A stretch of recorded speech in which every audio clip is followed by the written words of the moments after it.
ಶ್ರೀಗುರುಭ್ಯೋ ನಮಃ ಪರಮಗುರುಭ್ಯೋ ನಮಃ. ಶ್ರೀಮದಾನಂದತೀರ್ಥಭಗವತ್ಪಾದಾಚಾರ್ಯಗುರುಭ್ಯೋ ನಮಃ.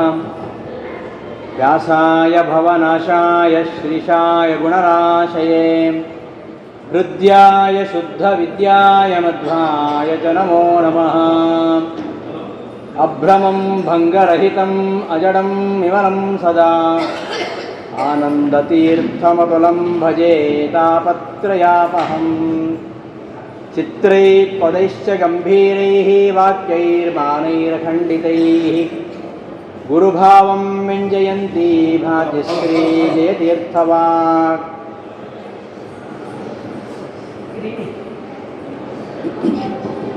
ತಂ ವಂದೇ ನರಸಿಂಹತೀರ್ಥನಿಲಯಂ ಶ್ರೀವ್ಯಾಸರಾಟ್ಪೂಜಿತಂ ಧ್ಯಾಯಂತಂ ಮನಸಾ ನೃಸಿಂಹಚರಣಂ ಶ್ರೀಪಾದರಾಜಂ ಗುರುಂ. ಅರ್ಥಿಕಲ್ಪಿತಕಲ್ಪೋಯಂ ಪ್ರತ್ಯರ್ಥಿಗಜಕೇಸರಿ ವ್ಯಾಸತೀರ್ಥಗುರುರ್ಭೂಯಾದಸ್ಮದಿಷ್ಟಾರ್ಥಸಿದ್ಧಯೇ. ತಪೋವಿದ್ಯಾವಿರಕ್ತ್ಯಾದಿಸದ್ಗುಣೌಘಾಕರಾನಹಂ ವಾದಿರಾಜಗುರುನ್ ವಂದೇ ಹಯಗ್ರೀವದಯಾಶ್ರಯಾನ್. ಭಕ್ತಾನಾಂ ಮಾನಸಾಂ ಭೋಜಭಾನವೇ ಕಾಮಧೇನವೇ ನಮತಾಂ ಕಲ್ಪತರವೇ ಜಯೀಂದ್ರಗುರವೇ ನಮಃ. ದುರ್ವಾದಿಧ್ವಾಂತರವಯೇ ವೈಷ್ಣವೇಂದೀವರೇಂದವೇ ಶ್ರೀರಾಘವೇಂದ್ರಗುರವೇ ನಮೋತ್ಯಂತದಯಾಲವೇ. ಶ್ರೀಮತೋ ರಾಘವೇಂದ್ರಸ್ಯ ನಮಾಮಿ ಪದಪಂಕಜೇ ಕಾಮಿತಾಶೇಷಕಲ್ಯಾಣಕಲನಾ ಕಲ್ಪಪಾದಪೌ. ಅಜ್ಞಾನತಿಮಿರಚ್ಛೇದಂ ಮೃತ್ಯುಸಂಪತ್ಪ್ರದಾಯಕಂ ವಿಜ್ಞಾನವಿಮಲಂ ಶಾಂತಂ ವಿಜಯಾಕ್ಷಿಗುರುಂ ಭಜೆ. ಬ್ರಹ್ಮಚರ್ಯಹರಿಪ್ರೀತಿ ಸುವಿದ್ಯಾವಾದಶಾಲಿನಃ ಇಷ್ಟದಾನ್ ಕಷ್ಟಹರ್ತॄನ್ನಃ ವಿದ್ಯಾಮಾನ್ಯಾನ್ ಮುನೀನ್ ನುಮಃ. ತಪಸ್ವಾಧ್ಯಾಯ ಶುಶ್ರೂಷಾ ಕೃಷ್ಣಪೂಜಾರತಂ ಮುದಿಂ ವಿಶ್ವೇಶಮಿಷ್ಟದಂ ವಂದೇ ಪರಿವ್ರಾಟ್ ಚಕ್ರವರ್ತಿನಂ. ಶ್ರೀ ಗುರುಭ್ಯೋ ನಮಃ. ಪ್ರಾತಸ್ಮರಣೀಯರಾದ ಪರಮ ಪೂಜ್ಯ ಶ್ರೀ ಶ್ರೀ ವಿಶ್ವೇಶತೀರ್ಥ ಶ್ರೀಪಾದಂಗಳವರನ್ನು ಭಕ್ತಿಪೂರ್ವಕವಾಗಿ ಸ್ಮರಿಸ್ತಾ, ನಮ್ಮ ವಿದ್ಯಾಗುರುಗಳಾಗಿರ್ತಕ್ಕಂತಹ ಪರಮ ಪೂಜ್ಯ ಶ್ರೀ ವಿಶ್ವೇಶತೀರ್ಥ ಶ್ರೀಪಾದರ ಆರಾಧನಾ ಮಹೋತ್ಸವದ ಅಂಗವಾಗಿ ಅವರ ಸ್ಮರಣೆ ಮಾಡಲಿಕ್ಕೋಸ್ಕರವಾಗಿ ಆ ಪ್ರಯುಕ್ತ ಉಪನ್ಯಾಸ ಮಾಲಿಕೆ ಇಲ್ಲಿ ನಡೀತಾ ಇದೆ. ಇಂತಹ ಉಪನ್ಯಾಸ ಮಾಲಿಕೆಯಲ್ಲಿ ಈಗಾಗಲೇ ವಾದಿರಾಜ ಗುರುಸಾರ್ವಭೌಮರ ಹಿತೋಪದೇಶವನ್ನು ನಾವು ನೋಡ್ತಾ ಇದ್ದೀವಿ. ಗುರುವಿನ ಸ್ಥಾನ ಬಹಳ ದೊಡ್ಡದು. ಅಂತಹ ಗುರುಗಳ ಉಪದೇಶ, ಅದನ್ನು ಶ್ರವಣ ಮಾಡುವಂಥದ್ದು, ಗುರುಗಳಿಗೆ ಸಮರ್ಪಣೆ ಮಾಡಿರತಕ್ಕಂತಹ ಹೂಗಂಧ ತುಳಸಿ ಮಾಲೆಗಳನ್ನು ಆಘ್ರಾಣಿಸುವಂಥದ್ದು, ಗುರುಗಳ ಪಾದ ಸ್ಪರ್ಶ ಮಾಡುವಂಥದ್ದು, ಬೃಂದಾವನ ಸ್ಪರ್ಶ ಮಾಡುವಂಥದ್ದು, ಇವೇ ಮೊದಲಾದ ಗುರುಗಳ ಸೇವೆ, ಅವರ ನಾಮಸ್ಮರಣೆ, ಗುರುಗಳ ಸ್ತೋತ್ರ, ಗ್ರಂಥ ಪಾರಾಯಣ, ಇವನ್ನೆಲ್ಲ ನಾವು ಮಾಡುವ ಗುರುಸೇವೆ. ಗುರುಸೇವೆ ಬಗ್ಗೆ ಪುರಾಣಗಳಲ್ಲಿ ಹೇಳ್ತಾರೆ, ಸರ್ವೇಷಾಮೇವ ಧರ್ಮಾಣಾಂ ಗುರುಪೂಜಾ ಪರಾಸ್ಮೃತ ಗುರು ಶುಶ್ರೂಷೆಯ ಸರ್ವಂ ಪ್ರಾಪ್ನೋತಿ ಋಷಿಸತ್ತಮಃ. ಸ್ಕಂದ ಪುರಾಣದಲ್ಲಿ ಬರ್ತಕ್ಕಂಥ ಮಾತು. ನಾವು ಯಾವ ಧರ್ಮಾಚರಣೆ ಮಾಡಬೇಕು? ಎಲ್ಲ ಧರ್ಮಗಳಲ್ಲಿಯೂ ಅತ್ಯಂತ ಶ್ರೇಷ್ಠವಾಗಿರುವಂಥದ್ದು ಯಾವುದಂದರೆ ಗುರು ಶುಶ್ರೂಷೆ. ಇದು ಒಂದು ಮಾಡಿದರೆ ಸಾಕು, ನಾವು ಎಲ್ಲವನ್ನ ಪಡಲಿಕ್ಕೆ ಸಾಧ್ಯ ಇದೆ. ಎಲ್ಲ ಪುರುಷಾರ್ಥಗಳನ್ನ ಪಡಿಬೇಕು ಅಂತ ಆದರೆ ಗುರುಗಳ ಸೇವೆ ಮಾಡಬೇಕು, ರಾಘವೇಂದ್ರ ಸ್ವಾಮಿಗಳ ಸೇವೆಯನ್ನು ಮಾಡಬೇಕು. ಆ ಗುರುಗಳ ಸೇವೆ ಭಾಗವತ ಹೇಳಿದ ಹಾಗೆ ಮಹತ್ಸೇವಾಂ ದ್ವಾರ ಮಾಹುರ್ವಿಮುಕ್ತೇ,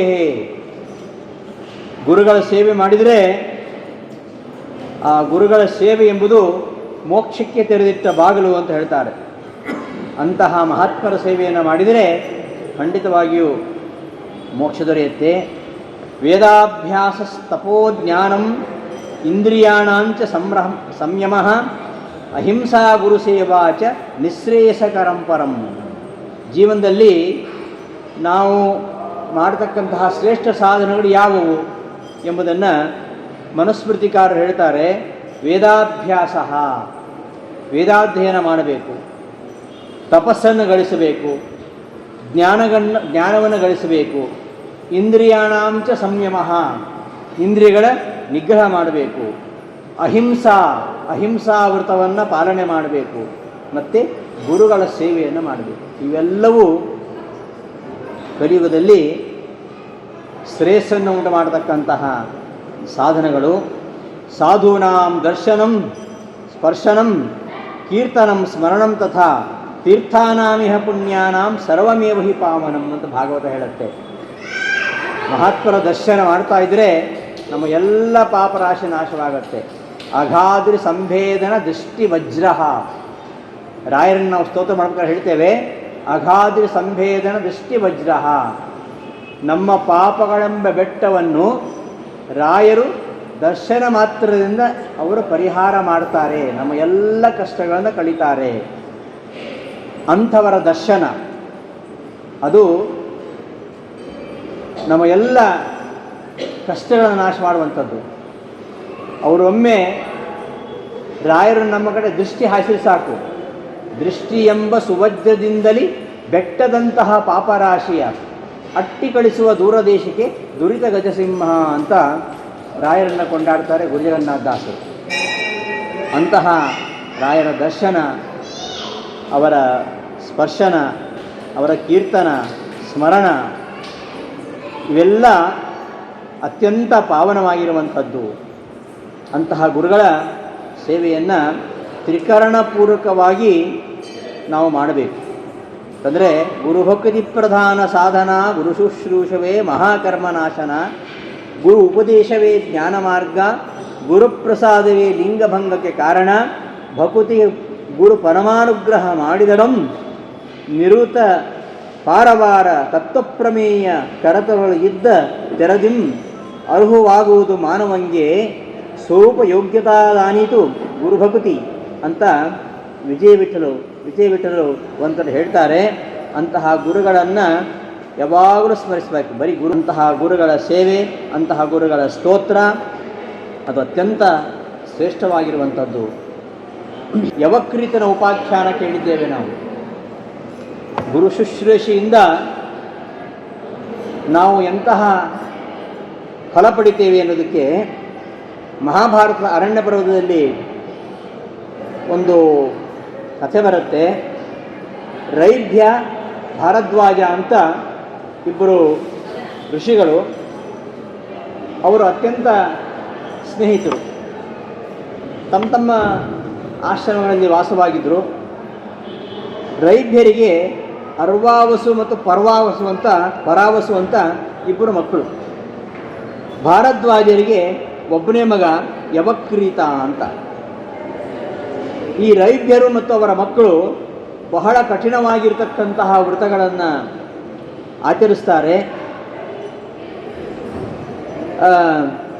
ಕಠಿಣ ವ್ರತಗಳನ್ನು ಆಚರಿಸದೆ ಬರೀ ಜ್ಞಾನಕಾಂಡದಲ್ಲಿ ಅವರು ಆಸಕ್ತರಾಗಿರ್ತಾರೆ ರೈಭ್ಯರು. ಆದರೆ ಭಾರದ್ವಾಜರು ಹಾಗಲ್ಲ. ಅವರು ಇದಕ್ಕೆ ವಿಪರೀತವಾಗಿ ಅತ್ಯಂತ ಕರ್ಮಠರು. ಸದಾ ಅವರು ಜಪಾತಪ ಅನುಷ್ಠಾನದಿಂದ ದೇಶ ಬರ್ತಾ ಇರ್ತಾರೆ. ಆ ರೈಭ್ಯನಿಗಿಂತಲೂ ಅವರ ಮಕ್ಕಳು ಇನ್ನೂ ಅವರು ಭಾರದ್ವಾಜನ ಮಕ್ಕಳು ಕಠಿಣವಾಗಿರ್ತಕ್ಕಂತಹ ತಪಸ್ಸನ್ನು ಮಾಡ್ತಾ ಇರ್ತಾರೆ. ಆದರೆ ರೈಭ್ಯರಿಗೆ ಮತ್ತು ಅವರ ಮಕ್ಕಳಿಗೆ, ರೈಭ್ಯರು ಮಕ್ಕಳು ಅವರು ಜ್ಞಾನ ಸಾಧನೆ ಮಾಡ್ತಾ ಇರ್ತಕ್ಕಂಥವ್ರು, ಭಾರದ್ವಾಜರು ಅವರು ಕರ್ಮಠರು. ಆದರೆ ಸಮಾಜದಲ್ಲಿ ಹೆಚ್ಚಿನ ಪುರಸ್ಕಾರ ಯಾರಿಗೆ ಸಿಗ್ತಾ ಇತ್ತು ಅಂದರೆ ಅದು ರೈಭರಿಗೆ ಸಿಗ್ತಾ ಇತ್ತು. ಇದನ್ನು ನೋಡಿ ಯವಕ್ರೀತನಿಗೆ ಅಸಹನೆ ಆಯಿತು, ಸಹಿಸಲಿಕ್ಕಾಗಲಿಲ್ಲ. ಇನ್ನು ಹುಡುಗ ತಾನು ಕೂಡ ಅನಾಯಾಸವಾಗಿ ಜ್ಞಾನಿಯಾಗಬೇಕು, ಜ್ಞಾನಿಯಾದರೆ ನನಗೆ ತುಂಬ ಗೌರವ ಸಿಗತ್ತೆ ಅಂತ ಆಲೋಚನೆ ಮಾಡ್ತಾನೆ. ಆದರೆ ಯಾವ ಗುರುಕುಲಕ್ಕೆ ಹೋಗುವುದಿಲ್ಲ. ಗುರುಕುಲಕ್ಕೆ ಹೋಗಬೇಕು, ಗುರುಗಳ ಸೇವೆ ಮಾಡಬೇಕು, ಎಲ್ಲ ಕಷ್ಟ. ಗೂಗಲ್ಗೆ ಹೋದರೆ ಎಲ್ಲ ಸಿಗ್ತದೆ, ಯಾವ ಗುರುಗಳ ಉಪದೇಶವೂ ಬೇಡ, ಅಷ್ಟು ಸಿಗ್ತದೆ. ಗುರುಕುಲ ವಾಸ, ಗುರುಕುಲ ಶುಶ್ರೂಷೆ ಇದ್ಯಾವುದು ಕಷ್ಟ ಇರಬಾರ್ದು. ಇದ್ಯಾವುದಿಲ್ಲದೆ ಎಲ್ಲ ರಹಸ್ಯಾರ್ಥಗಳನ್ನು ತಿಳ್ಕೊಳ್ಬೇಕು. ಹೀಗೆ ಈ ಒಂದು ಅಭಿಲಾಷೆಯಿಂದ ಯಾವ ಕಷ್ಟಪಡಬಾರ್ದು, ಜ್ಞಾನಿ ಆಗಬೇಕು, ಓದಬಾರ್ದು, ಪರೀಕ್ಷೆಯಲ್ಲಿ ಪಾಸ್ ಆಗಬೇಕು. ಅದು ಸಾಧ್ಯವಾ? ಇವ ಹಾಗೆ ಗುರು ಶುಶ್ರೂಷ ಮಾಡಲಿಕ್ಕೆ ತಯಾರಿಲ್ಲ, ಗುರುಕುಲದಲ್ಲಿ ವಾಸ ಮಾಡಲಿಕ್ಕೆ ತಯಾರಿಲ್ಲ, ನಾನು ಜ್ಞಾನಿಯಾಗಬೇಕು ಅಂತ ಉಗ್ರವಾಗಿರತಕ್ಕಂಥ ತಪಸ್ಸನ್ನು ಆರಂಭಿಸ್ತಾನೆ. ಏನು ಮಾಡಬೇಕು ಅಂತ? ತಾನು ಜ್ಞಾನಿ ಆಗಬೇಕು ಅಂತ ಗಂಗಾ ತೀರಕ್ಕೆ ಹೋಗಿ ಉಗ್ರ ತಪಸ್ಸು ಮಾಡ್ತಾ ಇರ್ತಾನೆ. ಆಗ ಇಂದ್ರ ಅಲ್ಲಿಗೆ ಬಂದು ಹೇಳ್ತಾನೆ, ನಿನ್ನ ಮಾರ್ಗ ಸರಿಯಲ್ಲ, ಗುರುಕುಲ ವಾಸ, ಗುರು ಶುಶ್ರೂಷೆ ಇಲ್ಲದೆ ಈ ವಿದ್ಯಾ ಸಂಪಾದನೆ ಅದು ಸರಿಯಲ್ಲ. ಗುರುಕುಲದಲ್ಲಿದ್ದು ಗುರುಗಳ ಶುಶ್ರೂಷೆಯನ್ನು ಮಾಡ್ತಾ ನೀನು ಜ್ಞಾನ ಸಂಪಾದನೆ ಮಾಡು ಅಂಥೇಳಿ ಅದೃಷ್ಟನಾಗಿಬಿಡ್ತಾನೆ.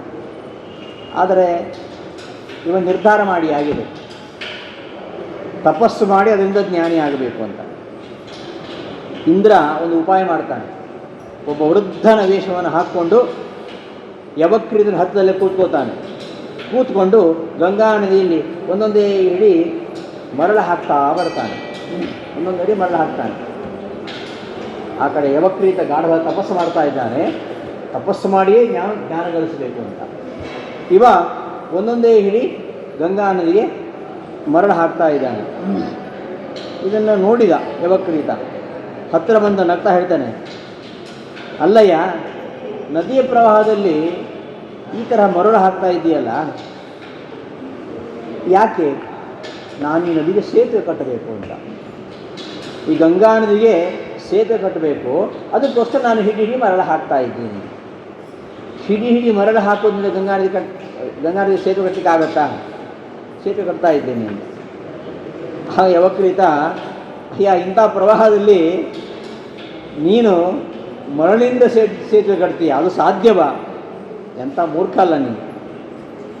ಸಾಧ್ಯವಾದ ಕೆಲಸ ಮಾಡಬೇಕು ಯಾವತ್ತು. ಯಾವುದನ್ನು ಮಾಡಿದರೆ ನಮ್ಮ ಕೆಲಸ ಆಗ್ತದೋ ಅಂಥ ಕೆಲಸ ಮಾಡಬೇಕು. ಯಾವುದನ್ನು ಮಾಡಲಿಕ್ಕೆ ಆಗುವುದಿಲ್ಲ ಅಂಥ ಕೆಲಸ ಮಾಡಬಾರ್ದು. ಆಗ ವೃದ್ಧ ಹೇಳ್ತಾನೆ, ಅಯ್ಯ ಋಷಿಪುತ್ರ, ನೀನು ಗುರುಕುಲವಾಸ, ಗುರು ಶುಶ್ರೂಷಾದಿ ಕ್ಲೇಶಗಳಿಲ್ಲದೆ ನೀನು ಜ್ಞಾನಿ ಆಗಲಿಕ್ಕೆ ಬಯಸ್ತಿ ಅಂತಾದರೆ ಈ ಮರಳಿನಿಂದ ನನಗೆ ಯಾಕೆ ಸೇತುವೆ ಕಟ್ಟಲಿಕ್ಕೆ ಆಗೋದಿಲ್ಲ? ಗೊತ್ತಾಯಿತು ಅವನಿಗೆ. ಇಂದ್ರ ಹಿಂದೆ ಬಂದು ಹೇಳಿದ್ದ, ಅವನೇ ವೇಷಾಂತರ ಬಂದಿದ್ದಾನೆ ಅಂತ ಗೊತ್ತಾಯಿತು. ಹೇಗೆ ಆ ಗಂಗಾವಾಲುಕದಿಂದ ಗಂಗೆಯನ್ನು ಬಂಧಿಸಲಿಕ್ಕೆ ಸಾಧ್ಯ ಇಲ್ಲವೋ ಹಾಗೆ ತಪಸ್ಸಿನಿಂದ ವಿದ್ಯೆಯನ್ನು ಗಳಿಸುವಂಥದ್ದು ಸಾಧ್ಯ ಇಲ್ಲ. ಆದ್ದರಿಂದ ನೀನು ಗುರುಗಳ ಸೇವೆ ಮಾಡಿ ಅವರ ಅನುಗ್ರಹದಿಂದ ನೀನು ವಿದ್ಯೆಯನ್ನು ಗಳಿಸಬೇಕು ಅಂತ ಹೇಳ್ತಾನೆ. ಇಂದ್ರ ಅವನಿಗೆ ಎಲ್ಲ ಅನುಗ್ರಹ ಮಾಡ್ತಾನೆ.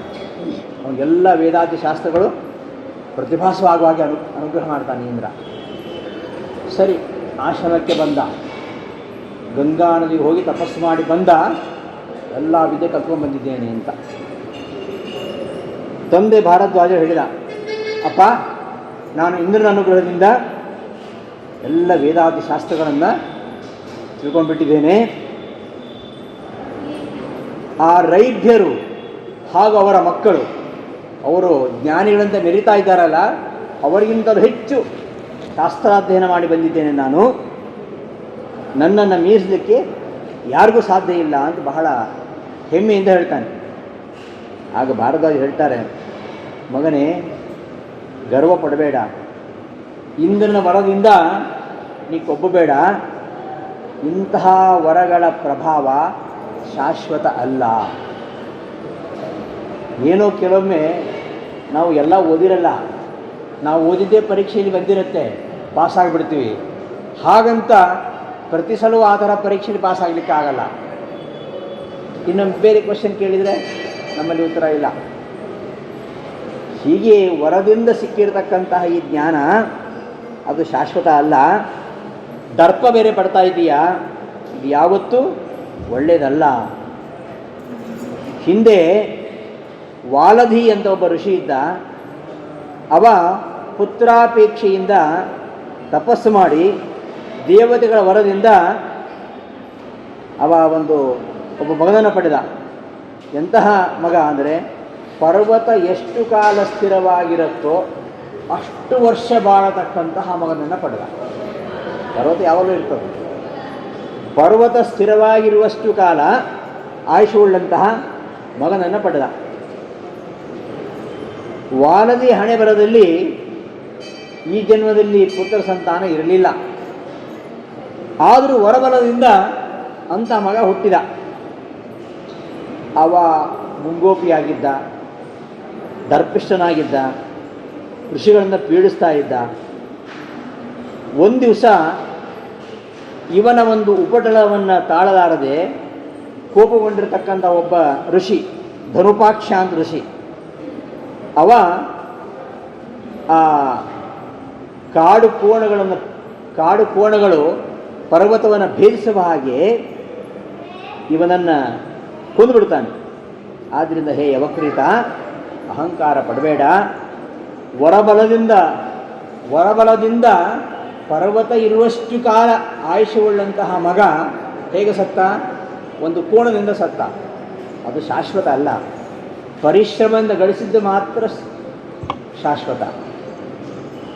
ಪರಿಶ್ರಮವಿಲ್ಲದೆ ಅಡ್ಡದಾರಿಯಿಂದ ಶಾರ್ಟ್ಕಟ್ ಮೂಲಕವಾಗಿ, shortcut will you cut short ಅಂತ ಹೇಳ್ತಾರಲ್ಲ, ಅಡ್ಡದಾರಿ ಯಾವತ್ತೂ ಒಳ್ಳೆಯದಲ್ಲ. ಜ್ಞಾನ ಸಾಧನೆಗೆ ಸೀಳು ದಾರಿ ಯಾವತ್ತೂ ಸಾಧನ ಅಲ್ಲ. ಅದು ಹೋಗಬೇಕಾದ ದಾರಿಯಲ್ಲೇ ಹೋಗಬೇಕು. ಶಾರ್ಟ್ಕಟ್ ಯಾವತ್ತೂ ಅದು ಒಳ್ಳೆಯದಲ್ಲ. ಅದು ನಮ್ಮನ್ನು ಶಾರ್ಟ್ಲಿ ಕಟ್ ಮಾಡ್ತಾ ಇರ್ತದೆ. ಅಡ್ಡದಾರಿ ಹಿಡಿಬೇಡ, ಅದು ಸರಿಯಲ್ಲ. ಏನು ನಿನಗೆ ಜ್ಞಾನ ಬಂದಿದೆ, ನೀನು ಅಹಂಕಾರ ಪಡ್ತಾ ಇದ್ದೀಯಾ ಅಂತ ಉಪದೇಶ ಮಾಡ್ತಾರೆ. ಯವಕ್ರೀತ ಆ ಕಾಲ ಸುಮ್ಮನಿದ್ದ. ಮುಂದೆ ನನ್ನಂತಹ ಜ್ಞಾನಿ ಯಾರಿದ್ದಾರೆ ಅಂತ ಎಲ್ಲ ಋಷಿಗಳನ್ನು ಅವಮಾನ ಮಾಡ್ತಾ ಬರ್ತಿದ್ದ. ಒಂದು ದಿವಸ ಈ ಯವಕ್ರೀತ ರೈಭ್ಯರ ಆಶ್ರಮಕ್ಕೆ ಹೋಗ್ತಾನೆ. ರೈಭ್ಯರ ಮಕ್ಕಳು ಅರವಾವಸು ಪರಾವಸು. ಭಾರದ್ವಾಜ ಋಷಿಯ ಮಗ ಈ ಯವಕ್ರೀತ. ಅಕ್ಕಪಕ್ಕ ಆಶ್ರಮ. ರೈಭ್ಯರ ಆಶ್ರಮಕ್ಕೆ ಹೋಗಿ ಯಾರೂ ಗಂಡಸರಿರಲಿಲ್ಲ. ಆಗ ರೈಭ್ಯರ ಸೊಸೆಯೊಂದಿಗೆ ಅನುಚಿತವಾಗಿ ವ್ಯವಹಾರ ಮಾಡಲಿಕ್ಕೆ ಪ್ರಯತ್ನ ಮಾಡ್ತಾನೆ. ಸೊಸೆ ಅಳ್ತಾ ಇರ್ತಾಳೆ. ರೈಭ್ಯರು ಬಂದು ವಿಷಯ ತಿಳ್ಕೊಂಡು ಕೋಪಗೊಂಡು ತಮ್ಮ ಜಟೆಯಿಂದ 2 ಕೂದಲೆ ತೆಗೆದು ಉರಿತಾ ಇರತಕ್ಕಂತಹ ಬೆಂಕಿಯಲ್ಲಿ ಹೋಮಿಸ್ತಾರೆ. ಆ ಕ್ಷಣದಲ್ಲಿಯೇ ಕೃತ್ಯ ಎಂಬ ಸ್ತ್ರೀ ಹಾಗೂ ಒಬ್ಬ ರಾಕ್ಷಸ ಅವರು ಅಲ್ಲಿ ಉದಯಿಸ್ತಾರೆ. ಆಗ ಯವಕ್ರೀತನನ್ನು ಕೊಲ್ಲುವಂತೆ ರೈಭ್ಯರು ಆದೇಶ ನೀಡ್ತಾರೆ. ಯವಕ್ರೀತನ ಬೆನ್ನಟ್ಟಿಕೊಂಡು ಹೋಗ್ತಾರೆ. ಆ ಕೃತ್ಯ ಸ್ತ್ರೀ ತನ್ನ ಹಾವಭಾವಗಳಿಂದ ಆ ಯವಕ್ರೀತನನ್ನು ಬೆನ್ನಟ್ಕೊಂಡು ಹೋಗ್ತಾಳೆ, ಮೋಹಿಸ್ತಾಳೆ. ಅವನ ಕೈಯಿಂದ ಎಲ್ಲ ಕಿತ್ಕೊಳ್ತಾಳೆ, ಕಮಂಡಲು ಕಿತ್ಕೊಳ್ತಾಳೆ. ಆವಾಗ ಅವನ ಅಪವಿತ್ರನಾದ. ಏಕೆಂದರೆ ಯಾವಾಗಲೂ ಕೈಯಲ್ಲಿ ನೀರಿರಬೇಕು ಅಂತಿದೆ. ಕಮಂಡಲುಗಳಿರಬೇಕು ಕೈಯಲ್ಲಿ, ಋಷಿಗಳ ಕೈಯಲ್ಲಿ ಯಾವಾಗಲೂ ನೀರಿರಬೇಕು. ಅದು ಏನಾಗಿದೆ, ಈಗ ಮಡಿಯಲ್ಲಿ ಹೋಗ್ಬೇಕಾದ್ರೆ ನೀರಿರಬೇಕು ಅಂತ ಬಂದುಬಿಟ್ಟಿದೆ. ಮಡಿಯಲ್ಲಿ ಹಂಗೆ ಹೋಗಂಗಿಲ್ಲ, ತಮಗೆ ನೀರು ಕೊಂಡು ಹೋಗಬೇಕು. ಮಡಿ ನೀಡಬೇಕು, ಯಾವಾಗ ನೀರಿರಬೇಕು ಕೈಯಲ್ಲಿ. ಆವಾಗ ಋಷಿಮುನಿ ಕೈಯಲ್ಲಿ ಯಾವಾಗ ನೀರಿರಬೇಕು. ಕಮಂಡಲು ಯಾವಾಗ ಆ ಕೃತ್ಯ ಎಂಬ ಸ್ತ್ರೀಯಿಂದ ಅಪವಿತ್ರವಾಯಿತೋ ಆಗ ಆ ರಾಕ್ಷಸ ಯವಕ್ರೀತನನ್ನು ಕೊಳ್ಳಲಿಕ್ಕೆ ಬೆನ್ನಟ್ಟಿಕೊಂಡು ಬರ್ತಾನೆ. ಇವ ಬಂದು ತಂದೆಯ ಅಗ್ನೇಶಾಲೆಯ ಒಳಗೆ ಬಂದು ಅಲ್ಲಿ ಅಡ್ಕೊಳ್ತಾನೆ. ರೈಭ್ಯರು ಮಧ್ಯಾಹ್ನಕ್ಕೆ ಹೊರಡಬೇಕು ಅಂತ ನದಿಗೆ ಹೋಗಿದ್ದರು. ಅಗ್ನಿಶಾಲೆಯ ಒಳಗೆ ಹೋದ, ಅಡಿಗೆ ಕುಳಿತುಕೋಬೇಕಂತ ಯೋಚನೆ ಮಾಡಿದ. ಅಷ್ಟೊತ್ತಿನಲ್ಲಿ ಆ ಕೃತ್ಯ ಮತ್ತು ರಾಕ್ಷಸ ಅವನನ್ನು ಕೊಂದುಬಿಡ್ತಾರೆ. ಭಾರದ್ವಾಜರು ಆನ್ನಿಕ ಮುಗಿಸ್ಕೊಂಡು ಬಂದರು. ಆಶ್ರಮ ಬರ್ತಾರೆ. ಯಾಕೋ ಆಶ್ರಮದಲ್ಲಿ ಏನೋ ಅವಲಕ್ಷಣ, ಏನೋ ಅಶುಭ ಸೂಚನೆ ನೋಡಿದರು. ದ್ವಾರಪಾಲಕ ಎಲ್ಲ ಸಮಾಚಾರ ಹೇಳಿದ. ಸತ್ತು ಬಿದ್ದಿದ್ದಾನೆ ಯವಕ್ರೀತ. ಅವನ ಶವವನ್ನು ಎತ್ತಿಕೊಂಡು ತುಂಬ ದುಃಖ ಪಡ್ತಾರೆ. ನಾನು ಎಷ್ಟು ಹೇಳಿ ಕೇಳಲಿಲ್ಲ, ನೀನು ಎಲ್ಲ ದ್ವಿಜರಿಗೂ ಕೂಡ ಗುರುಕುಲವಾಸ, ಗುರುಗಳ ಸೇವೆ ಇವುಗಳಿಲ್ಲದೆ ವೇದಾದಿ ಶಾಸ್ತ್ರವಿದ್ಯೆ ಬರುವುದಿಲ್ಲ. ಅದನ್ನು ನೀನು ಸಾಧನೆ ಮಾಡಲಿಕ್ಕೆ ಬಯಸಿದಿ. ಎಂತಹ ಗತಿ ಬಂತಲ್ಲ ನಿನಗೆ. ಈ ವರವನ್ನು ಪಡೆದ ಮೇಲೆ ಕೊಬ್ಬಬೇಡ ನಾನು ಹೇಳಿದ್ದೆ, ಆದರೆ ರೈಭ್ಯರ ಆಶ್ರಮಕ್ಕೆ ಹೋಗಿ ಎಂತಹ ಅನರ್ಥವನ್ನು ಮಾಡಿದಿ ಅಂತ ಶೋಕ ಪಡ್ತಾರೆ. ಒಬ್ಬನೇ ಮಗ. ಭಾರದ್ವಾಜರು ತುಂಬ ಸಾತ್ವಿಕ ಸ್ವಭಾವದವರು, ತುಂಬ ಸಾಧುಗಳು. ಅವರು ಯಾರಿಗೂ ಒಬ್ಬರಿಗೆ ಅನಿಷ್ಟವನ್ನು ಬಯಸೋರಲ್ಲ. ಆದರೂ ಮಗನನ್ನು ಕಳ್ಕೊಂಡಿದ್ದಾರೆ. ಎಂತಹ ಶೋಕ. ಆವಾಗ ರೈಭ್ಯರಿಗೂ ಅವರ ಮಗನಿಗೂ ಮರಣ ಉಂಟಾಗಲಿ ಶಾಪ ಕೊಟ್ಬಿಟ್ರು. ಕೊನೆಗೆ ಪುತ್ರನ ಶವಕ್ಕೆ ಅಗ್ನಿ ಸಂಸ್ಕಾರ ಮಾಡಿ ತಾವು ಅಗ್ನಿ ಪ್ರವೇಶ ಮಾಡಿ ಭಾರದ್ವಾಜರು ದೇಹತ್ಯಾಗ ಮಾಡ್ತಾರೆ. ಮುಂದೆ ಬೃಹದ್ಯುಮ್ನ ಅಂತ ಒಬ್ಬ ರಾಜ. ಬೃಹದ್ಯುಮ್ನ ಎಂಬ ರಾಜ ರೈಭ್ಯರ ಹಿರಿತನದಲ್ಲಿ ಒಂದು ಯಾಗವನ್ನು ಪ್ರಾರಂಭಿಸಿದ್ದ. ಅವನು ಆ ಯಾಗದಲ್ಲಿ ರೈಭ್ಯರಿಲ್ಲ, ಅವರ ಮಕ್ಕಳು ಪರಾವಸು ಅರ್ವಾವಸು. ನಾವು ಸಂಧ್ಯಾವಂದಲ್ಲಿ ಹೇಳ್ತೀವಲ್ಲ, ಅರ್ವಾವಸು ಪರಾವಸು. ಇವರಿಬ್ಬರು ಋತ್ವಿಕರಾಗಿ ಕೂತ್ಕೊಂಡಿದ್ದಾರೆ. ಯಾಗ ನಡೀತಾ ಇತ್ತು. ಮಗ ಪರಾವಸು ತನ್ನ ಹೆಂಡತಿಯನ್ನು ನೆನೆದು ರಾತ್ರಿ ಕಗ್ಗತ್ತಲಿನಲ್ಲಿ ತಂದೆಯ ಆಶ್ರಮಕ್ಕೆ ಬರ್ತಾನೆ. ಈ ಪರಾವಸು ರೈಭ್ಯರ ಆಶ್ರಮಕ್ಕೆ ಬರ್ತಾನೆ. ಕೃಷ್ಣರಾಜನ ಹೊತ್ಕೊಂಡು ಮಲ್ಕೊಂಡಿದ್ದಾರೆ. ಆಶ್ರಮದ ಹತ್ತಿರವೇ ತಿರುಗಾಡ್ತಾ ಇದ್ದಾರೆ. ಕಗ್ಗತ್ತಲಲ್ಲಿ ಇವ ಪರಾವಸು ಬಂದು ಯಾವುದೋ ಕಾಡು ಪ್ರಾಣಿ ಇರಬೇಕು ಅಂಥೇಳಿ, ತನಗೆ ತೊಂದರೆ ಉಂಟು ಮಾಡುತ್ತೆ ಅಂಥೇಳಿ ಅದನ್ನು ಕೊಂದು ಹಾಕಿಬಿಡ್ತಾನೆ. ಕೊಂದದ್ದು ಯಾರನ್ನು? ತನ್ನ ತಂದೆಯನ್ನು ಕೊಂದದ್ದು. ಯಾರು? ರೈತನನ್ನು. ಆಮೇಲೆ ಆ ಪ್ರೇತ ಕಾರ್ಯ ಮುಗಿಸಿ ಬಂದ. ಇಲ್ಲಿ ಯಾವ ಕಾಲದಲ್ಲಿ ಅರ್ವಾವಸುಗೆ ಹೇಳಿದ ಇಲ್ಲ. ಹೇಳಿ ತನ್ನ ತಮ್ಮ ಅರ್ವಾವಸು ಅವನಿಗೆಲ್ಲ ವೃತ್ತಾಂತ ತಿಳಿಸಿ, ನನಗೆ ಬ್ರಹ್ಮಹತ್ಯಾ ದೋಷ ಬಂದಿದೆ, ಆ ದೋಷ ಪರಿಹಾರಕ್ಕೋಸ್ಕರವಾಗಿ ತೀರ್ಥಯಾತ್ರಾದಿಗಳನ್ನು ನೀನು ಮಾಡಿ ಬಾ, ನಾನು ಇಲ್ಲಿ ಕೂತಿರ್ತೇನೆ ಅಂತ ಹೇಳಿದ. ಅರ್ವಾವಸ ಹಾಗೆ ಅಂತ ಹೇಳಿ ಅವನು ಹೋಗ್ತಾನೆ. ಹೋಗಿ ಬಂದು ಈ ಯಾಗವನ್ನು ನಡೀತಾ ಇರಬೇಕಾದ್ರೆ ಬರ್ತಾನೆ. ತಮ್ಮ ಬಂದ ಅಂತ ನನ್ನ ಆದಾಯ ಕಡಿಮೆ ಆಗತ್ತೆ ಅಂತ ಇವ ಅಣ್ಣ ಆಲೋಚನೆ ಮಾಡ್ತಾನೆ. ಬೃಹದ್ಯುಮ್ನ ರಾಜನಿಗೆ ಹೇಳ್ತಾನೆ, ಇವ ಕೃತಜ್ಞ, ಇವನ ದೃಷ್ಟಿ ಬಿದ್ದರೆ, ಅಣ್ಣ ತಮ್ಮಂದ್ರೆ ಅವರು, ಇವನ ದೃಷ್ಟಿ ಬಿದ್ದರೆ ಸಾಕು ಎಲ್ಲ ಹಾಳಾದ ಹಾಗೆ. ಇದನ್ನು ಕೇಳಿದ ಕೂಡಲೇ ಅರ್ವಾವಸು ಹೇಳ್ತಾನೆ, ನಾನು ಬ್ರಹ್ಮಹತ್ಯೆ ಮಾಡಿದ್ದಲ್ಲ, ಇವ ಬ್ರಹ್ಮಹತ್ಯೆ ಮಾಡಿದ್ದು. ಇವ ಬ್ರಹ್ಮಹತ್ಯೆ ಮಾಡಿ ಬಂದು ಇಲ್ಲಿ ಕೂತ್ಕೊಂಡು ನನ್ನನ್ನು ತೀರ್ಥಯಾತ್ರೆ ಕಳಿಸಿದ್ದಾನೆ. ಇವ ಬ್ರಹ್ಮಹತ್ಯೆ ಮಾಡಿರುವಂಥದ್ದು ನಾನಲ್ಲ, ನನ್ನ ಅಣ್ಣನಾಗಿರ್ತಕ್ಕಂಥ ಇವ ಮಾಡಿದ್ದಾನೆ. ಆ ದೋಷ ಪರಿಹಾರಕ್ಕೋಸ್ಕರ ನಾನು ಪ್ರಾಯಶ್ಚಿತ್ತ ಮಾಡ್ಕೊಂಡು ಬಂದಿದ್ದೀನಿ. ಅಂತೆಲ್ಲ ಹೇಳ್ತಾನೆ. ಆದರೆ ರಾಜನ ಆಜ್ಞಾನುಸಾರವಾಗಿ ಅರವಾವಸವನ್ನು ಯಾಗಶಾಲೆಯಿಂದ ಹೊರಟು ಬಿಡ್ತಾರೆ. ಅವ ಕಾಡಿಗೆ ಹೋಗ್ತಾನೆ, ಸೂರ್ಯದೇವನ ಕುರಿತು ತಪಸ್ಸು ಮಾಡ್ತಾನೆ. ಉಗ್ರ ತಪಸ್ಸಿನಿಂದ ಸೂರ್ಯನಾರಾಯಣ ಇತರ ದೇವತೆಗಳು ಎಲ್ಲ ಸಂತುಷ್ಟರಾಗಿ ಅವನಿಗೆ ವರ ಕೇಳುವಂತೆ ಹೇಳಿದಾಗ ಅರವಾವಸು ತನ್ನ ತಂದೆ ಮತ್ತು ತಂದೆ ಮಿತ್ರ ಭಾರದ್ವಾಜ ಮತ್ತು ಅವನ ಮಗ ಯವಕ್ರೀತ ಇವರೆಲ್ಲರೂ ದೋಷಮುಕ್ತರಾಗಬೇಕು, ಅವರು ಮತ್ತೆ ಬದುಕಬೇಕು ಅಂತ ಕೇಳ್ಕೊತಾನೆ. ಸೂರ್ಯನಿಗೆ ಆ ಶಕ್ತಿ ಇದೆ, ಅದಕ್ಕೆ ಆರೋಗ್ಯಂ ಭಾಸ್ಕರಾದಿಚ್ಛೇದ್ ಅಂತೇಳಿ ಅವರೆಲ್ಲ ಮತ್ತೆ ಬದುಕಿ ಬರಬೇಕು ಅಂತ ಕೇಳ್ಕೊತಾನೆ. ಅದರಂತೆ ಎಲ್ಲರೂ ಬದುಕೊಳ್ತಾರೆ. ಅದಾದ ಮೇಲೆ ಯವಕ್ರೀತನು ಹೇಳ್ತಾರೆ, ನೀನು ವೇದಾದಿ ಶಾಸ್ತ್ರ ಎಂಬ ಶಾಸ್ತ್ರವನ್ನು ಚೆನ್ನಾಗಿ ಯಾವ ಕಷ್ಟಪಡದೆ ತಪಸ್ಸು ಮಾಡಿ ವೇದವನ್ನು ತಿಳ್ಕೊಂಡಿದ್ದೀನಿ ಅಂತ ನೀನು ಗರ್ವಪಡ್ತಾ ಇದೆಯಲ್ಲ, ಗುರುಕುಲವಾಸ ಗುರು ಶುಶ್ರೂಷೆ ಇಲ್ಲದೆ ಪಡೆಯುವಂತಹ ವಿದ್ಯೆ ಅದು ಯಾವತ್ತೂ ಶಾಶ್ವತ ಅಲ್ಲ. ಆದ್ದರಿಂದ ಗುರುಕುಲದಲ್ಲಿದ್ದು ಗುರು ಶುಶ್ರೂಷೆ ಮಾಡಿದರೆ ಮಾತ್ರ ಗುರು ಕೊಟ್ಟಂತಹ ವಿದ್ಯೆ ಅದು ಶಾಶ್ವತವಾಗಿರುವಂಥದ್ದು. ಗುರುವಿನ ಮೂಲಕ ಬರತಕ್ಕಂತಹ ವಿದ್ಯೆಗೂ ಗುರುಮುಖವಿಲ್ಲದೆ ಬರತಕ್ಕಂತಹ ವಿದ್ಯೆಗೂ ಇರತಕ್ಕಂತಹ ವ್ಯತ್ಯಾಸ ಇದೆ. ಆ ಅರ್ವಾವಸು ಪರಾವಸು ರೈಭ್ಯನನ್ನು ಕೊಂದು ಪಾಪ ಮಾಡಿದರೂ ಕೂಡ ಅವರು ಗುರುಮುಖವಾಗಿ ವೇದಾಧ್ಯಯನ ಮಾಡಿದ್ದರಿಂದ ಸೂರ್ಯನನ್ನು ಕುರಿತು ತಪಸ್ಸು ಮಾಡಿ ಇವರನ್ನು ಬಯಸ್ಕೊಳ್ತಕ್ಕಂತಹ ಸಾಮರ್ಥ್ಯ ಅವರಿಗೆ ಬಂತು. ನೀನು ಗುರುವಿನ ಅನುಗ್ರಹವಿಲ್ಲದೆ ಗುರು ಶುಶ್ರೂಷೆ ಇಲ್ಲದೆ ಗುರುಕುಲ ವಾಸ ಮಾಡದೆ ನೀನು ಜ್ಞಾನ ಗಳಿಸಿದೆ, ಅದು ವ್ಯರ್ಥ. ಆದ್ದರಿಂದ ಈ ಎರಡೂ ವಿದ್ಯೆ ಇದರಲ್ಲಿ ಮೊದಲು ಯಾವುದು ಅಂದರೆ ಗುರುಮುಖವಾಗಿ ಕಲಿತಿರತಕ್ಕಂತಹ ವಿದ್ಯೆ, ಅದುವೇ ಶ್ರೇಷ್ಠವಾಗಿರುವಂಥದ್ದು.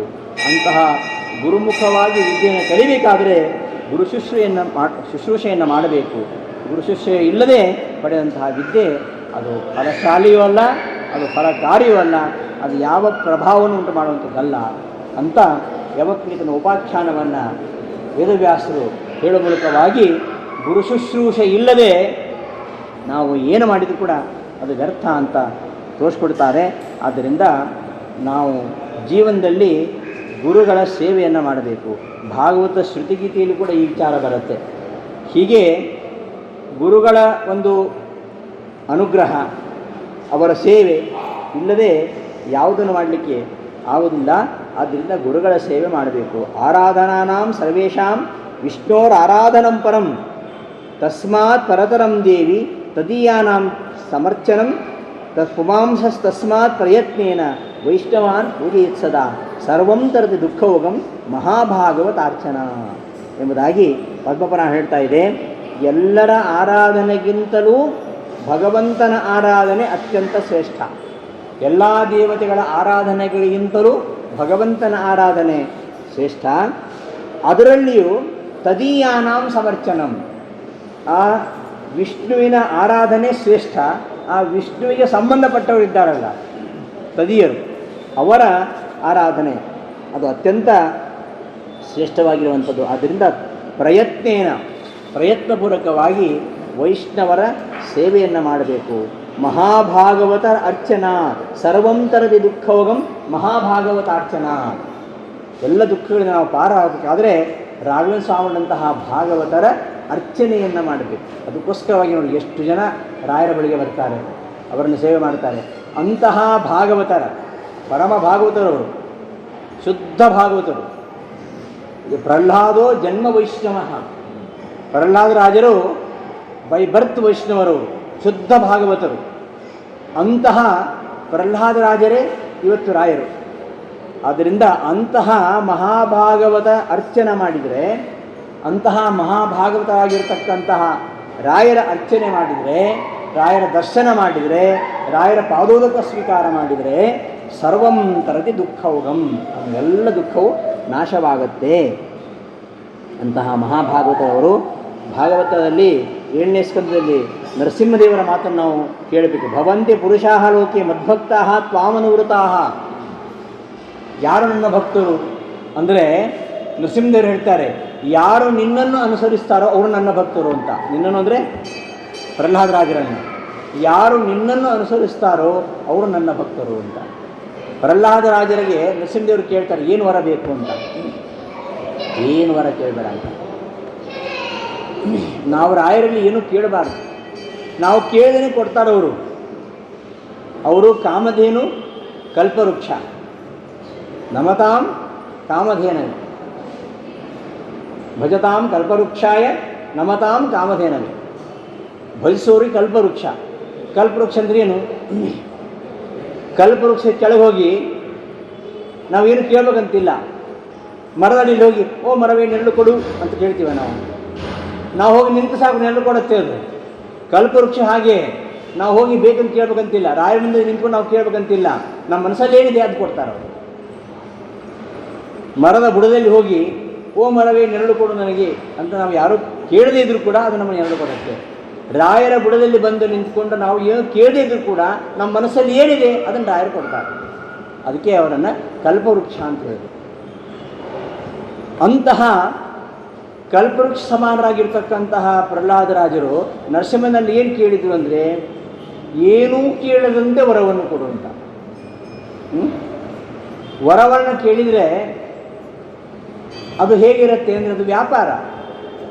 ಹಣವನ್ನು ಕೊಟ್ಟು ಅಂಗಡಿಯಿಂದ ಸಾಮಾನು ತರ್ತೀವಲ್ಲ, ಅದಕ್ಕೂ ದೇವರಲ್ಲಿ ರಾಯರಲ್ಲಿ ವರ ಕೇಳೋದಕ್ಕೂ ಏನು ವ್ಯತ್ಯಾಸ ಇದೆ? ಏನು ವ್ಯತ್ಯಾಸ ಇಲ್ಲ ಅಂತ. ಅವ ಎಷ್ಟು ಆಶಾಸ್ತೆ ನಸ ಭಕ್ತ ಸವೈ ವಣಿಕ್. ಯಾರು ದೇವರ ಮುಂದೆ ವರಗಳನ್ನು ಕೇಳ್ತಾರೋ ಅವ ಭಕ್ತ ಅಲ್ಲ, ಅವನು ವಣಿಕ್. ಆದ್ದರಿಂದ ನಾನು ಯಾವ ವರವನ್ನು ಕೇಳಲ್ಲ. ಇಲ್ಲ ಕೇಳಬೇಕು ಅಂದಾಗ ನನ್ನ ಮನಸ್ಸಿನಲ್ಲಿ ಯಾವುದೇ ಅಂತಹ ಆಸೆ ಮೂಡದಂತಹ ವರ ಕೊಡು ಅಂತ ನರಸಿಂಹದೇವರಲ್ಲಿ ರಾಯರು ಕೇಳ್ತಾರೆ. ಅಂತಹ ರಾಯರು ಇವತ್ತು ನಮಗೆ ಬೇಡಿದ್ದೆಲ್ಲ ಕೊಡ್ತಾ ಇದ್ದಾರೆ ಅಲ್ವಾ? ನಾವೇನು ಕೇಳಿದ್ವಿ ಅದು ಕೊಡ್ತಾ ಇದ್ದಾರೆ. ನಮ್ಮೆಲ್ಲರ ಕಲ್ಯಾಣಕ್ಕೋಸ್ಕರವಾಗಿ ರಾಯರಿದ್ದಾರೆ. ಅವರು ಸ್ವಾಮಿಗಳಾಗಿದ್ದೇ ಆ ಕಾರಣಕ್ಕೋಸ್ಕರ. ಸಂಸ್ಥಾನ ಸಿಗತ್ತೆ ಅದಕ್ಕಲ್ಲ. ಅವರಿಗೆ ಸುಧೀಂತೀರ್ಥ ಆಶ್ರಮ ಕೊಟ್ಟರು. ಯಾಕೆ ಅಂದರೆ, ರಾಮನ ಪೂಜೆ ಮಾಡೋರು ಯಾರೂ ಇಲ್ಲಪ್ಪ, ಒಬ್ಬ ಪೂಜೆ ಮಾಡೋರು ಬೇಕು, ಅದು ಕೊಟ್ಟರದಲ್ಲ. ಸಂಸ್ಥಾನ ಮುಂದೆ ನಡೆಸ್ಕೊಂಡು ಹೋಗ್ಲಿಕ್ಕಲ್ಲ. ಹೇಳ್ತಾರೆ ಅವರು, ಜಗತಃ ಹಿತಕಾಮ್ಯಯ, ಜಗತ್ತಿನ ಕಲ್ಯಾಣಕ್ಕೋಸ್ಕರವಾಗಿ ನಿನಗೆ ಆಶ್ರಮ ಕೊಡ್ತಾ ಇದ್ದೀನಿ, ನಿನ್ನನ್ನು ರಾಘವೇಂದ್ರ ಸ್ವಾಮಿ ಮಾಡ್ತಾ ಇದ್ದೀನಿ. ಯಾಕೆ ಅಂದರೆ, ಬರೀ ದೇವ್ರ ಪೂಜೆ ಮಾಡ್ಕೊಂಡಿರ್ಲಿಕ್ಕಲ್ಲ, ದೇವ್ರ ಪೂಜೆ ಜೊತೆಗೆ ನೀನು ಜಗತ್ತಿಗೆ ಕಲ್ಯಾಣ ಉಂಟು ಮಾಡಬೇಕು. ಯಾರ್ಯಾರು ನಿನ್ನ ಬಳಿಗೆ ಬರ್ತಾರೆ, ಆರ್ತರು, ದುಃಖಿತರು, ಅವರೆಲ್ಲ ಕಷ್ಟಗಳನ್ನು ನೀನು ಕಲಿಬೇಕು. ಅದಕ್ಕೋಸ್ಕರ ನಿನಗೆ ಆಶ್ರಮ ಕೊಡ್ತಾ ಇದ್ದೀನಿ ಅಂತ ವೆಂಕಟನಾಥಾಚಾರ್ಯಗೆ ಸುಧೀಂತೀರ್ಥರು ಆಶ್ರಮ ಕೊಡ್ತಾರೆ. ಯಾವಾಗ? 400 ವರ್ಷಗಳ ಹಿಂದೆ ಒಪ್ಕೊಂಡ್ರು. ಆಯಿತು, ಜಗತ್ತಿನ ಕಲ್ಯಾಣಕ್ಕೋಸ್ಕರವಾಗಿ ನಾನಿರ್ತೇನೆ. ಹೊರಗೂ ಇದ್ದಾಗ ಕಲ್ಯಾಣ ಮಾಡಿದರು, ಈಗ ಬೃಂದಾವನದಲ್ಲಿದ್ದರೂ ಕಲ್ಯಾಣ ಮಾಡ್ತಾ ಇದ್ದಾರೆ. ನೋಡಿ ಎಂತಹ ಕಮಿಟ್ಮೆಂಟ್, ವಚನ ಬದ್ಧತೆ, ಕೊಟ್ಟ ಮಾತಂತೆ ನಡೆಯುವುದು. ಗುರುಗಳಿಗೆ ಕೊಟ್ಟ ಮಾತಿನ ಹಾಗೆ ಅವರು ಇವತ್ತು ನಡೀತಾ ಇದ್ದಾರೆ. ರಾಯರ ಬಳಿಗೆ ಬಂದವರು ನನ್ನ ಇಷ್ಟಾರ್ಥ ನೆರವೇರಿಲ್ಲ ಅಂತ ಯಾರು ಇಲ್ಲಿ ಹೇಳಿ ಬಂದವರು? ರಾಯರ ಬಳಿಗೆ ಬರ್ತಾ ಇದ್ದೇನೆ, ನನಗೆ ನನ್ನ ಇಷ್ಟಾರ್ಥ ಇವರಿಗೆ ಸಿದ್ಧಿಸೇ ಇಲ್ಲ ಅಂತ ಒಬ್ಬರು ಬಂದವರು ಹೇಳಿ.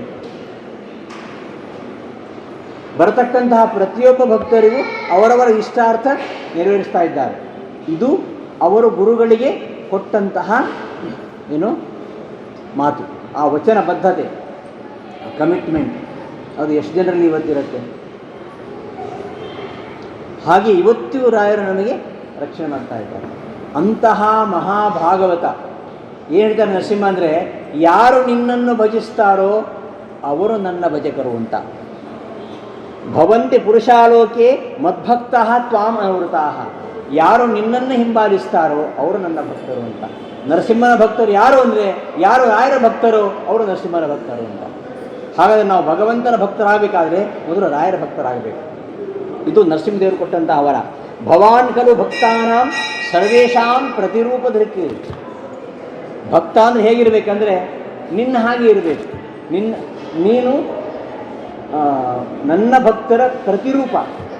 ಭಗವಂತನ ಭಕ್ತ ಹೇಗಿರಬೇಕು ಅನ್ನೋದಕ್ಕೆ ಒಂದು ಪ್ರತಿರೂಪ. ಅದು ಯಾರು ಅಂದರೆ, ನಿನ್ನನ್ನು ಸ್ಮರಿಸ್ತಾ ಇದೆ. ತ್ವಾಂಚ ಮಾಂಚ ಸ್ಮರನ್ ಕಾಲೇ ಕರ್ಮಬಂಧಾತ್ ಪ್ರಮುಚ್ಯತೆ. ಯಾರು ನನ್ನನ್ನು ಮತ್ತು ನಿನ್ನನ್ನು ಭಜಿಸ್ತಾರೋ ಅವರು ಈ ಕರ್ಮಬಂಧನದಿಂದ ಮುಕ್ತಿ ಹೊಂತಾರೆ ಅಂತ ಹೇಳಬೇಕಾದ್ರೆ, ಹಾಗಾದರೆ ರಾಘವೇಂದ್ರ ಸ್ವಾಮಿಗಳು ಎಂತಹ ಭಗವದ್ಭಕ್ತರು, ಎಂತಹ ಪರಮ ಭಾಗವತರು. ಅಂತಹ ಮಹಾಭಾಗವತರ ಒಂದು ಸೇವೆ ಮಾಡಬೇಕು, ಅವರ ದರ್ಶನ ಮಾಡಬೇಕು, ಅವರ ಉಪದೇಶ ಪಡಿಬೇಕು. ಅವರ ಅನುಗ್ರಹವಾಗದೆ ಹೋದರೆ ಏನೂ ಇಲ್ಲ. ಗುರುಪ್ರಸಾದೋ ಬಲವಾನ್ ನ ತಸ್ಮಾತ್ ಬಲವತ್ತರಂ. ಗುರುಗಳ ಅನುಗ್ರಹಕ್ಕಿಂತ ಬಲವತ್ತರವಾದ್ದು ಬೇರೆ ಯಾವುದೂ ಇಲ್ಲ.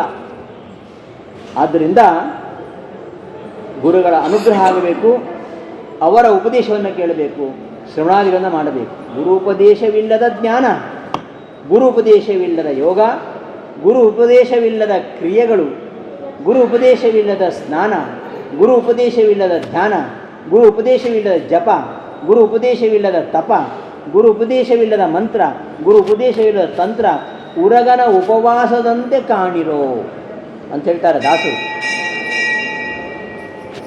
ಗುರುಗಳ ಉಪದೇಶವಿಲ್ಲದ ಇವೆಲ್ಲವೂ ಕೂಡ ವ್ಯರ್ಥ. ಹೇಗೆ ಅಂದರೆ ಉರಗನ ಉಪವಾಸದಂತೆ. ಉರಗ ಅಂದರೆ ಹಾವು.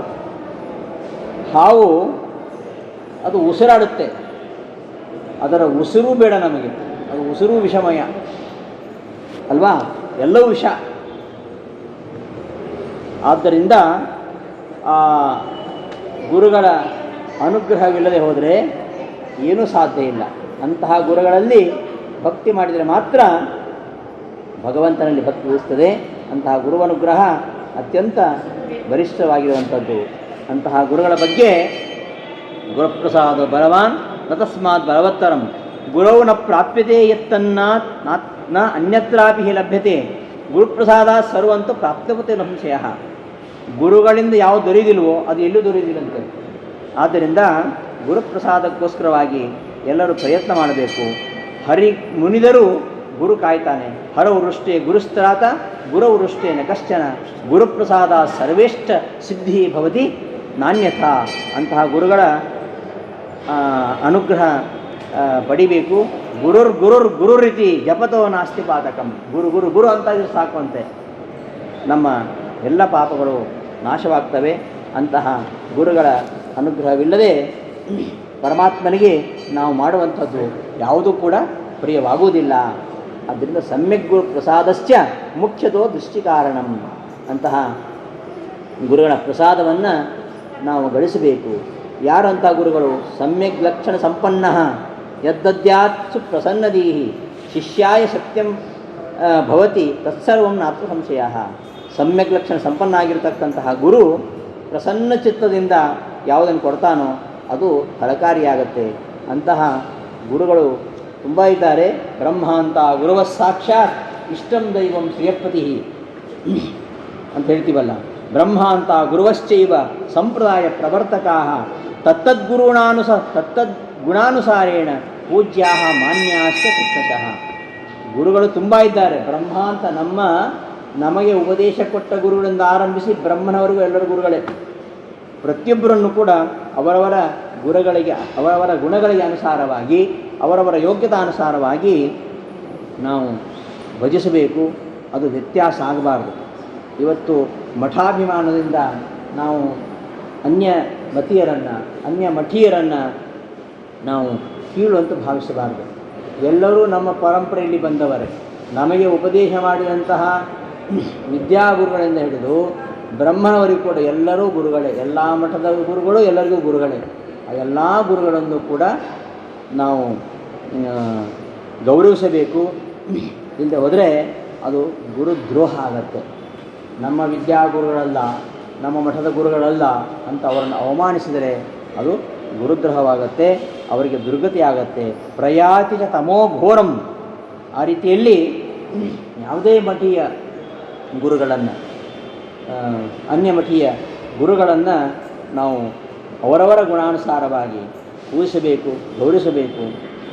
ಈ ರೀತಿಯಲ್ಲಿ ಎಲ್ಲ ಗುರುಗಳನ್ನು ತಸ್ಮಾತ್ ಬ್ರಹ್ಮ ಗುರುರ್ಮುಖ್ಯ ಸರ್ವೇಷಾಮೇವ ಸರ್ವದಾ ಅನ್ಯೇಪಿ ಸ್ವಾತ್ಮನೋ ಮುಖ್ಯ ಕ್ರಮಾತ್ ಗುರವ ಈರಿತಾ.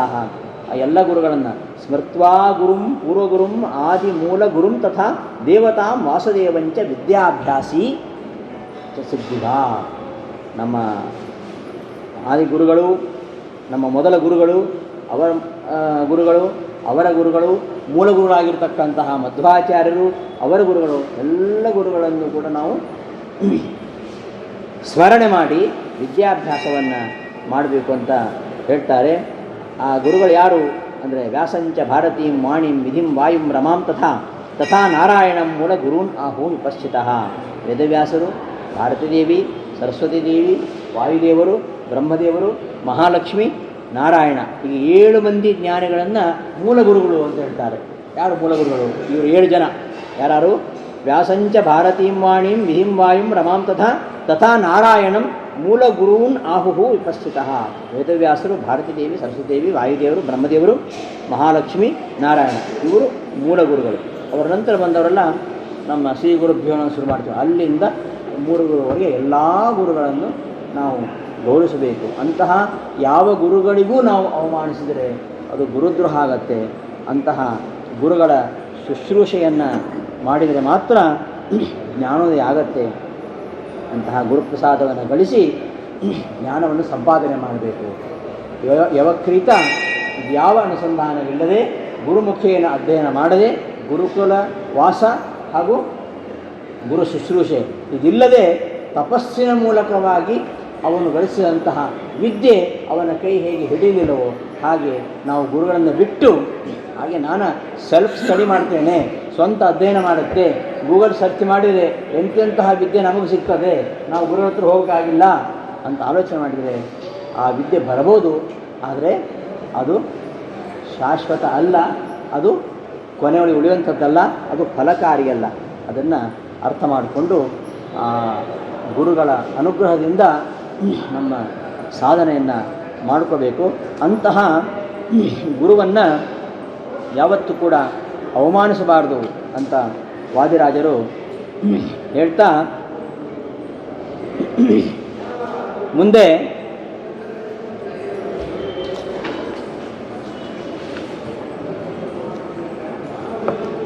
ಇಂತಹ ಗುರುಗಳ ಅನುಗ್ರಹವನ್ನು ಗಳಿಸ್ತಾ ನಾವು ಕಲಿಭಟರನ್ನು ಬಹಿಷ್ಕರಿಸಬೇಕು ಅಂತ. ಇದು ನಾನು ನೀನು ಹೇಳಿದ್ದೆ. ಕಲಿಭಟರು ತುಂಬ ಜನ ಇದ್ದಾರೆ. ನೀವು ಹರಿದಾಸದಲ್ಲಿ ದೈತ್ಯ ತಾರತಮ್ಯ ಸಂಧಿ ಉಂಟಲ್ಲ, ದೇವತಾರತಮ್ಯ ಸಂಧಿ, ದೈತ್ಯ ತಾರತಮ್ಯ ಸಂಧಿ, ಎಂತೆಂಥ ದೈತ್ಯರಿದ್ದಾರೆ.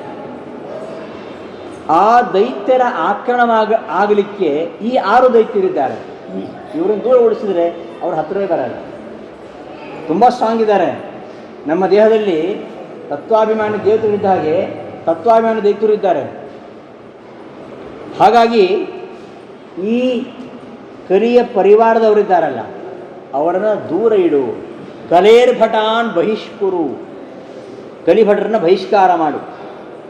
ಯಾರು ಕಲಿಭಟರು ಅಂದರೆ ಭಾಗವತ ಹೇಳುತ್ತೆ ಕಲಿಭಟರು ಯಾರು ಅಂತ. ಯಹ ಷಟ್ ಸಪತ್ನಾನ್ ವಿಜಿಗೀಷಮಾಣೋ ಗೃಹೇಶು ನಿರ್ವಿದ್ಯ ಯತೇತ ಪೂರ್ವಂ ಯುದ್ಧೇತ ದುರ್ಗಾಶ್ರಿತ ಊರ್ಜಿತಾರೀನ್ ಕ್ಷಣೇಶು ಕಾಮಂ ವಿಚರೇತ್ ವಿಪಸ್ಥಿತಿ. ಈ ಷಟ್ವರ್ಗಗಳು, ಈ ಷಟ್ವರ್ಗಗಳ ಶತ್ರುಗಳು, ಇವುಗಳನ್ನು ಸಂಹಾರ ಮಾಡಬೇಕು.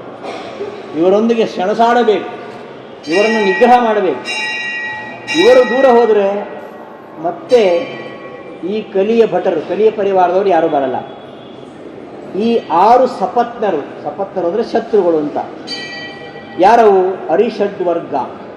ಅವುಗಳನ್ನು 6 ಶತ್ರುಗಳು ಅಂತ ಹೇಳ್ತೇವೆ ನಾವು. ಯಾವುದ್ಯಾವುದು? ಕಾಮ, ಕ್ರೋಧ, ಲೋಭ, ಮೋಹ, ಮದ, ಮತ್ಸರ. ಇದರಲ್ಲಿ ಒಂದಿದ್ರು ಸಾಕು, ಮನುಷ್ಯ ದಾರಿ ತಪ್ಪಿರ್ತಾನೆ. ಇವೆಲ್ಲ ಅಂತರಂಗದ ಶತ್ರುಗಳು. ಬಾಹ್ಯ ಶತ್ರು ಬಿಡಿ, ಅಂತರಂಗದ ಶತ್ರು. ನಮ್ಮ ದೇಶದ ಹೊರಗಿನ ಶತ್ರುಗಳಿಗಿಂತ ನಮ್ಮ ದೇಶದ ಒಳಗಿನ ಶತ್ರುಗಳು ತುಂಬ ಇದ್ದಾರೆ. ನಮ್ಮ ದೇಶದ ಒಳಗಿನ ಶತ್ರುಗಳು ಹಾಳಾಗಿದ್ದಾರೆ. ದೇಶದ ಹೊರಗಿನವರು ಯಾರೂ ಶತ್ರುಗಳಲ್ಲ ಇವತ್ತು. ಎಲ್ಲರೂ ಭಾರತವನ್ನು ಬೇಷ್ ಅಂತಿದ್ದಾರೆ ಇವತ್ತು. ಯಾರು ಭಾರತವನ್ನು ವಿರೋಧ ಮಾಡ್ತಾ ಇದ್ರೋ ಅವರೆಲ್ಲ ಇವತ್ತು ಹೊಗಳ್ತಾ ಇದ್ದಾರೆ. ಪ್ರಪಂಚದಲ್ಲಿ ಹಿರಿಯಣ್ಣ ಅಂತ ಮೆರಿತಾ ಇರತಕ್ಕಂತಹ, ದೊಡ್ಡಣ್ಣ ಅಂತ ಮೆರಿತಾ ಇರತಕ್ಕಂತಹ ಅಮೇರಿಕ ಇವತ್ತು ಏನೂ ಇಲ್ಲ.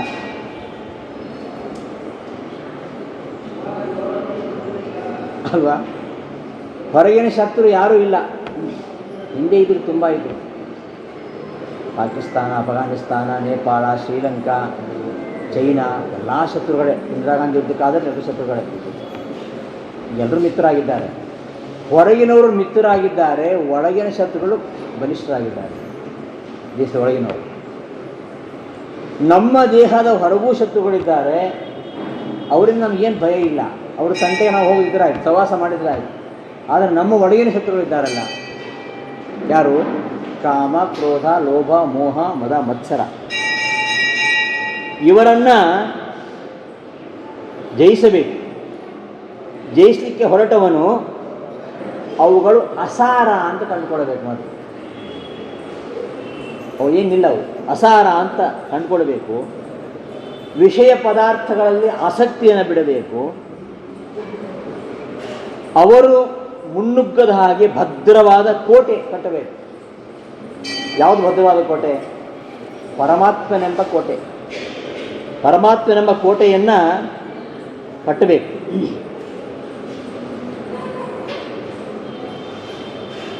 ಕಟ್ಟಿ ಆ ಷಡ್ವರ್ಗಗಳೊಂದಿಗೆ ಸೆಣಸಾಡಬೇಕು.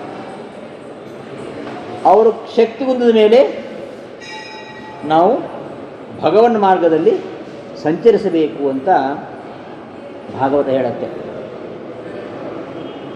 ಈ ಆರನ್ನು ನಾವು ಬಿಟ್ಟರೆ ಮಾತ್ರ ಅಸಾಧ್ಯ. ಒಬ್ಬ ಜಿಜ್ಞಾಸು ಮಹಾತ್ಮರ ಹತ್ತಿರ ಹೋದಂತೆ. ಸ್ವಾಮಿ, ನೀವು ದೇವರನ್ನು ನೋಡಿದ್ದೀರಾ ಅಂತ ಕೇಳಿದ.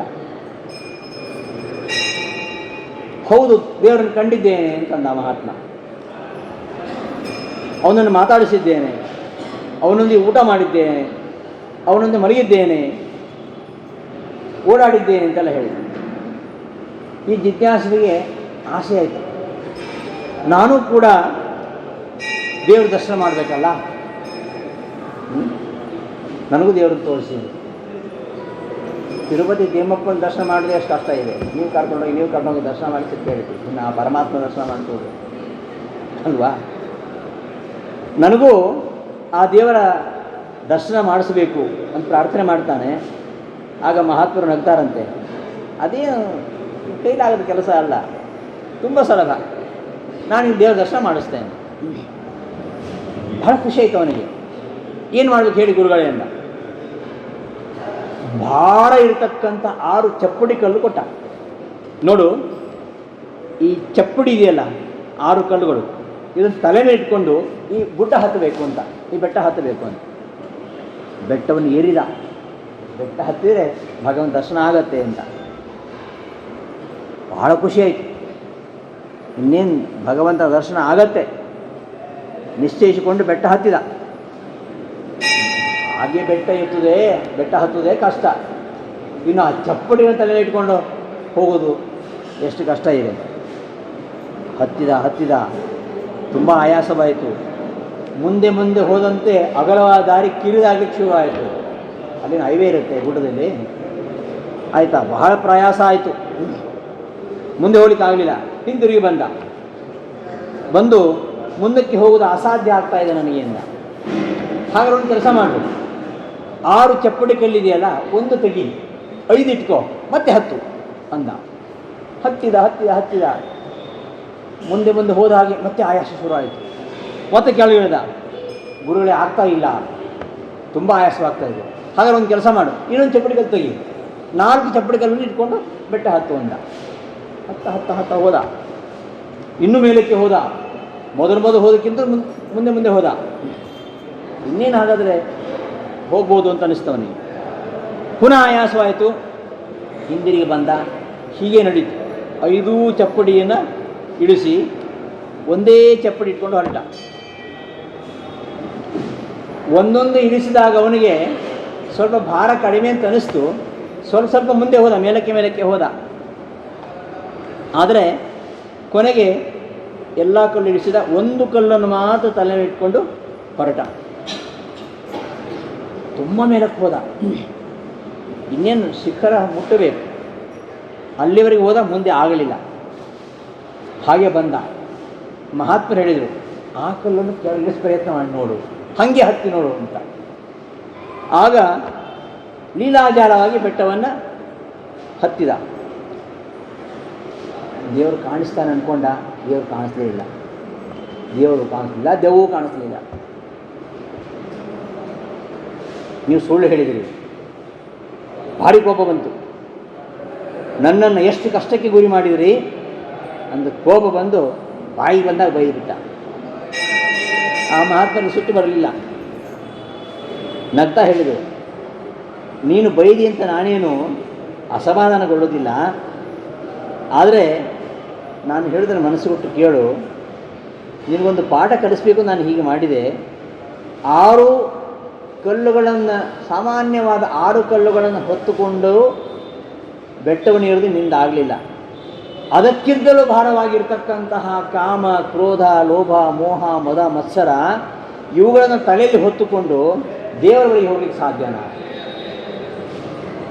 ಆ ಕಲ್ಲುಗಳಲ್ಲಿ ಒಂದೊಂದನ್ನೇ ಬಿಟ್ಟಾಗ ನಿಮಗೆ ಸ್ವಲ್ಪ ಮೇಲಕ್ಕೆ ಹೋಗಲಿಕ್ಕೆ ಸುಲಭ ಆಯ್ತಾ ಇಲ್ಲ? ಹಾಗೆ ಒಂದೊಂದನ್ನೇ ಬಿಡ್ತಾ ಬಾ. ಕಾಮಕ್ರೋಧಾದಿ 6 ಕಲ್ಲುಗಳನ್ನು ಒಂದೊಂದನ್ನೇ ನೀನು ಇಳಿಸ್ತಾ ಬಾ. ಆಗ ನೀನು ದೇವರಿಗೆ ಹೆಚ್ಚು ಹೆಚ್ಚು ಹತ್ತಿರವಾಗ್ತಾ ಹೋಗ್ತೀಯಾ. ಎಲ್ಲವನ್ನು ಬಿಟ್ಟಾಗ ಆಗ ನಿನಗೆ ಭಗವಂತ ಕಾಣಿಸ್ತಾನೆ, ನಿನಗೆ ಶುಭವಾಗಲಿ ಅಂತ ಆ ಜಿಜ್ಞಾಸು ಹೇಳಿ ಅವನ ಅಜ್ಞಾನವನ್ನು ಪರಿಹಾರ ಮಾಡಿ ಜ್ಞಾನದ ಬೆಳಕನ್ನು ತೋರಿಸಿದಂತೆ. ಅದರ ಅರ್ಥ, ನಾವು ಈ ಭಾರ ಅಂತ ಅನಿಸ್ತಕ್ಕಂತಹ ಒಂದೊಂದನ್ನು ಬಿಡ್ತಾ ಬರಬೇಕು.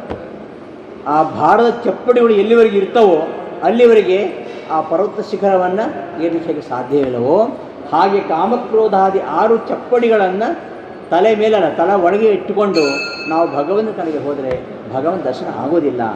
ಅಂತಹ ಕಲಿ ಪರಿವಾರಕ್ಕೆ ಆಸ್ವಾದ ನೀಡತಕ್ಕಂತಹ ಕಾಮಕ್ರೋಧಗಳನ್ನು ನೀನು ನಿಗ್ರಹ ಮಾಡಿದರೆ ಕಲಿ ಭಟರನ್ನು ನೀನು ದೂರ ಮಾಡಲಿಕ್ಕಾಗತ್ತೆ ಅಂತ ವಾದಿರಾಜರು ಇಲ್ಲಿ ನಿರೂಪಣೆ ಮಾಡ್ತಾರೆ ಅಂತ ಹೇಳ್ತಾ ಈ ಒಂದು ವಿಚಾರದೊಂದಿಗೆ ಇಂದಿನ ಉಪನ್ಯಾಸವನ್ನು ಸಮಾಪ್ತಿಗೊಳಿಸ್ತೇನೆ. ಶ್ರೀಕೃಷ್ಣ ಅರ್ಪಣಮಸ್ತು. ಧನ್ಯವಾದಗಳು.